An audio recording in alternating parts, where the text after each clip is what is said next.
All Indiana Politics is your premier source for Indiana politics, focusing on issues that matter to you. I still want us to be the best in the Midwest. We can't afford another lockdown. Give the citizens of this country the relief they need. Education in the state of Indiana remains priority number one. In-depth, nonpartisan coverage. We don't know exactly where the economy will be in January. People are worried with good reason. Exclusive interviews with Indiana's political leaders. We have the resources here in the state of Indiana to care for those who are in need. Expert analysis on critical legislation. We need to reform those laws. This recovery is going to take some time. We've got to anticipate that there'll be a budget shortfall. From Wish TV, this is All Indiana Politics Podcast on the All Indiana Podcast Network. Good Sunday morning. Welcome to another edition of All Indiana Politics. I'm Phil Sanchez. Elon Musk and Vivek Ramaswamy made the rounds on Capitol Hill to discuss their Department of Government Efficiency, or DOGE. They met with House and Senate Republicans. They want to cut $2 trillion from government spending. Renee Marsh tells us how they plan to do it and the challenges. Your money is being wasted, and the Department of Government Efficiency is going to fix that. Elon Musk arrived on Capitol Hill Thursday toting his young son on his shoulders. His co-chair for President-elect Trump's Department of Government Efficiency, or DOGE, Vivek Ramaswamy, arriving separately for the billionaire duo's meetings with Republican lawmakers. Now we're just talking about the art of the possible, kind of the metes and bounds of things that we can do quickly, things that will take a longer time, require enabling legislation. House Speaker Johnson setting expectations for the meeting. This is a brainstorming session. Musk and biotech entrepreneur and former Republican presidential candidate Ramaswamy have been vocal on social media about where the government waste is. There's a lot lower hanging fruit in terms of waste, fraud, abuse, error, program integrity failures that you got to go after first. But Thursday was their first real strategy session with Republican lawmakers about where to start and how to cut Musk's goal of $2 trillion in spending, something budget experts across the political spectrum say is virtually impossible. 70% of federal government spending, not including interest, consists of payments to Americans for programs such as Social Security, Medicare, Medicaid, and more. If those programs are spared, experts expect dramatic cuts to programs like food stamps, home heating assistance, housing aid, food safety inspections, and infrastructure. Everything is on the table. On X, Ramaswamy has mused about clawing back billions in federal loans and grants that the Biden administration is dispersing at a rapid clip to cement his legislative legacy, including a key loan to EV startup Rivian, a rival company of Musk's Tesla. Do you support clawing back federal funds that the Biden administration is pushing out in these final days? They're spending money, in our view, recklessly. And so, yes, we've had a lot of discussions over the last couple of days about what our authority would be to claw some of that back and to stop it. It's the first time the two men were seen publicly for their joint mission of streamlining the federal government since CNN's K-File uncovered past comments of Ramaswamy calling Musk a puppet for the Chinese Communist Party. You have no reason to get Elon. Don't jump like a circus monkey when Xi Jinping calls in the hour of need. The pair will become regulars here on the Hill. Thursday's meeting is the first of many to game out how to dramatically shrink the U.S. government. The future is going to be amazing! Well, a program that's drawn millions of federal dollars to Indiana could be on the Department of Government Efficiency's chopping block. ITBate's Tim Spears reports at least one Indiana congressman is concerned about a program that's channeled tens of millions of dollars to the Hoosier state. Some call it hard work. Shane Riddle calls it a second chance. He started his job at Recycle Force in March after being released from prison. Immediately, I got a job right off the bat. I've been able to get my license back through the programs that they have here, housing. I've got so many certificates, I can't even remember how many I've got since I've been here. Every employee at Recycle Force is an ex-offender. All of their job training is paid for with federal funds. I'm all for government efficiency, but we can improve government efficiency without cutting programs that Hoosiers rely on. Indiana Congressman Andre Carson said he's concerned the same funds that paid for Shane's training could be a target for cuts by the newly announced Department of Government Efficiency, or DOGE. I think to cut these programs, while it may further their agenda optically, it's going to hurt my colleagues' constituents. Congressman Carson helped secure $1 million for Recycle Force job training last year, along with $5 million for the Market Street reconstruction and nearly $5 million for the Indianapolis International Airport Master Plan through community project funding, which used to be known as earmarks. Over the last 2 fiscal years, House and Senate earmarks have directed $24.4 billion of spending nationally, including nearly $60 million in the Hoosier State. The role of government is different from the role of business. The role of government is to provide services for the people and to provide a social safety net. Entrepreneur Vivek Ramaswamy and billionaire Elon Musk, which will lead DOGE, have promised to reduce regulations and significantly cut federal spending, though have mainly focused on reducing the federal workforce. Carson said he wants to see discussions focused on a fair tax structure while maintaining government services. Looking at ways in which we make the government more efficient is a conversation I'm welcome to participate in, but I don't think we should or can do it on the backs of everyday Americans and everyday Hoosiers. In Indianapolis, Tim Spears for Wish TV, wishtv.com, and follow us on Facebook for updates. Well, Indiana Senator-elect Jim Banks is defending President-elect Donald Trump's nomination for Secretary of Defense. The former representative met with Pete Hegseth in Washington, D.C. Fully support him. President Trump wants Pete Hegseth at the Pentagon to clean up the mess, especially that's happened over the last 4 years. And Pete is focused on what I'm focused on, which is getting wokeness out of our military and get our military back focused on what it needs to do, which is train to fight and win wars. That fighting spirit back to our military. So a very positive meeting. We talked about military recruitment. Right now we have a military recruitment crisis.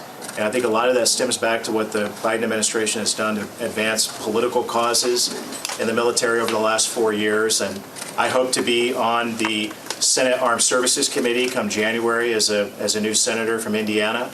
And I'm going to do everything I can to back up Pete Hegseth at the Pentagon to clean up the mess, get the job done, get our military back focused on what it needs to be focused on. Pete doesn't back down from anything. That's what I admire about him. He doesn't back down from the media. He doesn't back down from the bureaucracy. He's not going to back down from China, Russia, and Iran, our biggest adversaries around the world. And that's what's most important, that our enemies will fear the United States of America once again with Donald Trump and Pete Hegseth doing their job. So he has my full support. I can't wait to vote for him and move forward and get the job done and clean up the mess at the Pentagon. Governor-elect Mike Braun, meanwhile, has nominated former state representative Mike Speedy as Indiana's Secretary of Business Affairs. Speedy operates a multi-state real estate development company headquartered here in Indianapolis. He served 14 years in the Indiana House, where he chaired the Financial Institutions and Environmental Affairs committees. Braun will keep a familiar face in charge of the Indiana Department of Education next year. Braun confirmed that he has named Dr. Katie Jenner to continue as his Secretary of Education. Jenner would be the first member of the Holcomb administration to serve with Braun. Governor Eric Holcomb appointed her to that post in 2021. The governor-elect also named David Adams to be Indiana's next Secretary of Commerce. Adams most recently served as the state's Commissioner of Workforce Development. He will be responsible for driving economic opportunity for the state. Braun says that he plans to restructure his state leadership team to more closely mirror the cabinet used by presidents. Coming up, the Supreme Court hears arguments in a historic case that could impact the lives of transgender teens. Welcome back. The nation's highest court has heard its highest profile case of the fall. Supreme Court justices dove into the issue of transgender rights. The court heard a challenge to Tennessee's ban on gender-affirming health care for minors. Julia Benbrook details this case from outside the Supreme Court. Last year, Tennessee Republicans voted to make it illegal for transgender youth to be prescribed certain medications or treatments for gender dysphoria, including puberty blockers and hormone therapies. It was just purely political. It was, let's use these poor kids and these families as a pawn. And we just want to be able to take her to the doctor. In a challenge to the Tennessee ban, attorneys for the Biden administration and 3 transgender youth and their families are arguing for the justices to declare the state's law an unconstitutional form of sex discrimination. This is a law that bans medical treatment only when it is prescribed inconsistent with an individual's sex. Our argument is that that treats people differently because of their sex, and therefore the court has to treat it like all other forms of sex discrimination. The state's lawyers argue that lawmakers were justified in restricting this type of medical care for people under the age of 18. The law imposes an across-the-board rule that allows the use of drugs and surgeries for some medical purposes, but not for others. Its application turns entirely on medical purpose, not a patient's sex. That is not sex discrimination. A growing number of state laws targeting transgender care have been enacted in recent years, with a particular focus on minors. Though the community makes up a small fraction of the American public, it was featured prominently during the 2024 election. Kamala's for they, them. President Trump is for you. Reporting in Washington, I'm Julia Benbrook. Well, the court's conservative majority appears ready to endorse the Tennessee law banning gender-affirming care for minors, with several key justices questioning whether the issues should be left to elected lawmakers to decide. The court's decision is expected by July of 2025. Coming up, Indiana's best political team debates President Joe Biden giving a pardon to his son after the break.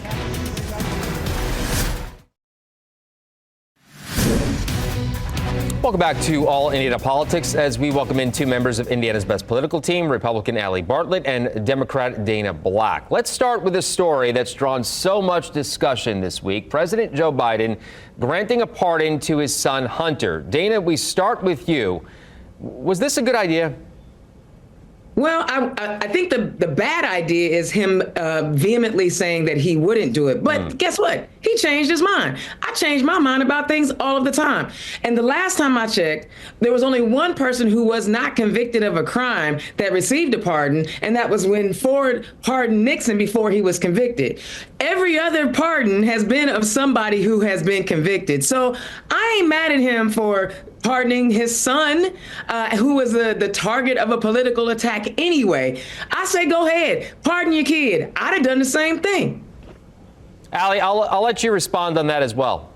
Yeah, so I don't disagree with Dana's point that the bad idea here was Biden's advisors ever telling him to commit so publicly and so many times to not pardoning his son. I think actually the statement he gave, he definitely could have played up this sympathy angle. Look, he's my son. Of course I'm going to do this.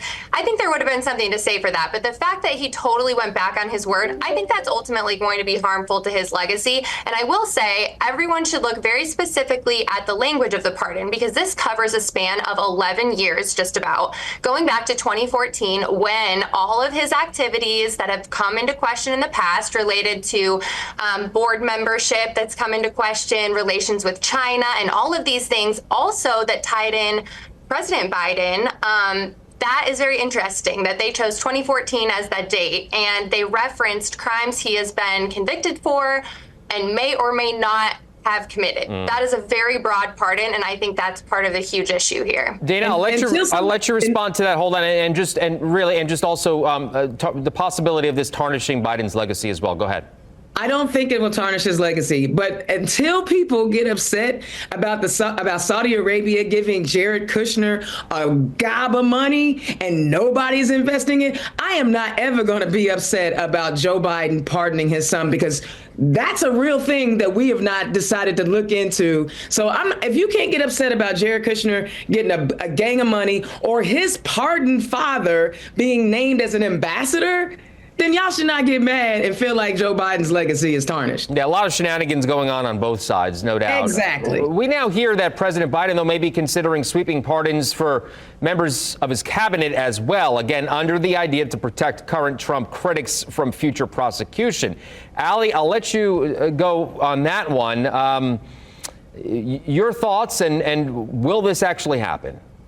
I mean, I think you kind of set the precedent here with President Biden going back on his word about pardoning his son. It's kind of a free-for-all at this point. I will say that what he's talking about doing here would be unprecedented. And, you know, for all the criticism that the Democratic Party laid upon President Trump for the way that he ended his first term in 2020, what a way for Joe Biden to go out. I mean, setting precedent with this type of pardon, a preemptive pardon for people who haven't even been investigated of a crime at this point, it seems pretty crazy. And the bigger concern for me would be what kind of precedent this is setting for the future. I mean, are we really going to just say that this is now a free-for-all and the presidential pardon power can be used however they feel to bow to people's political whims at this point? And the preemptive nature of that for people who haven't even been investigated, that's extremely problematic in my view. Whether or not it will actually happen, I would hope not. If they are at all concerned about his legacy, which maybe they aren't at this point. I don't know. They did throw him right under the bus and replace him as the nominee. But I would be giving some serious thought to that. Dana, should the president do this? And doesn't a pardon typically suggest guilt rather? So should people like Dr. Anthony Fauci, Merrick Garland, and Pete Buttigieg, accept them if offered?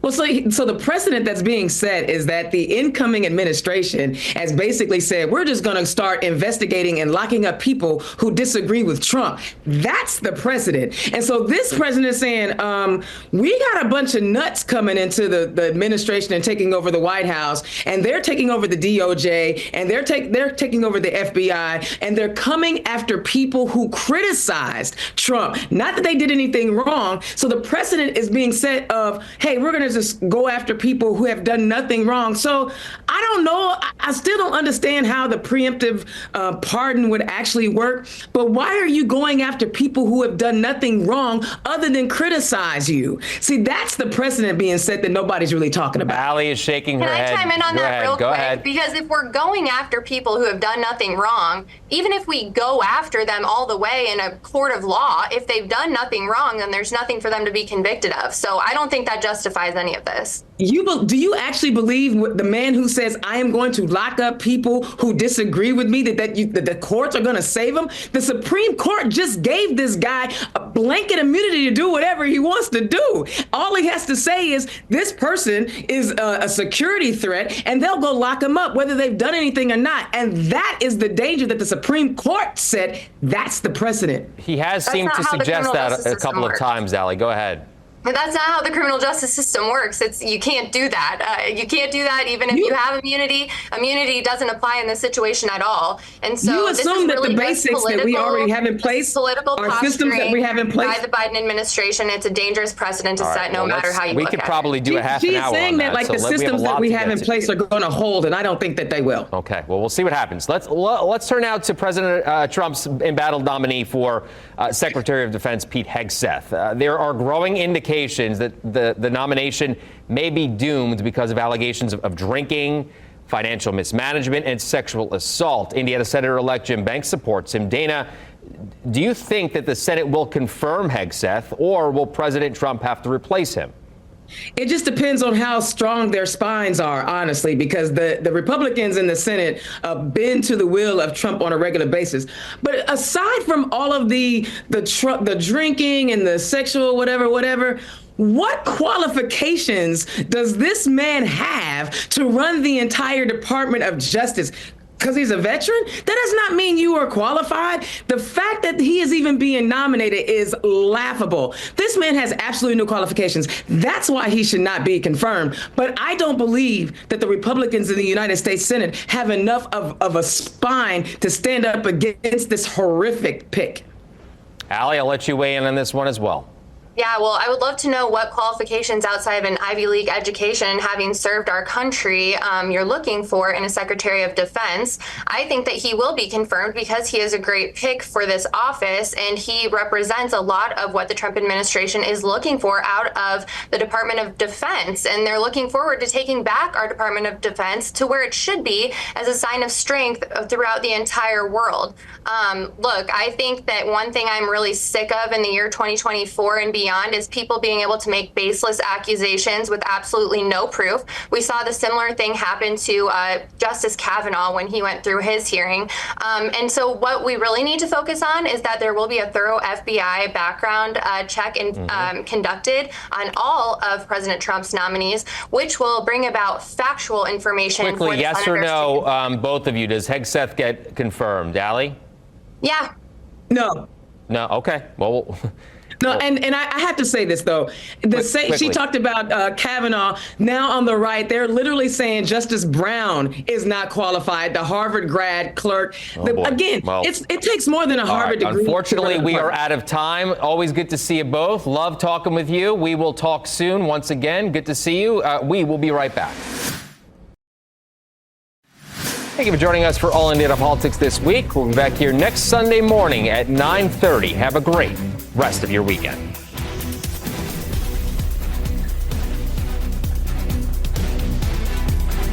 From Wish TV, this is All Indiana Politics Podcast on the All Indiana Podcast Network.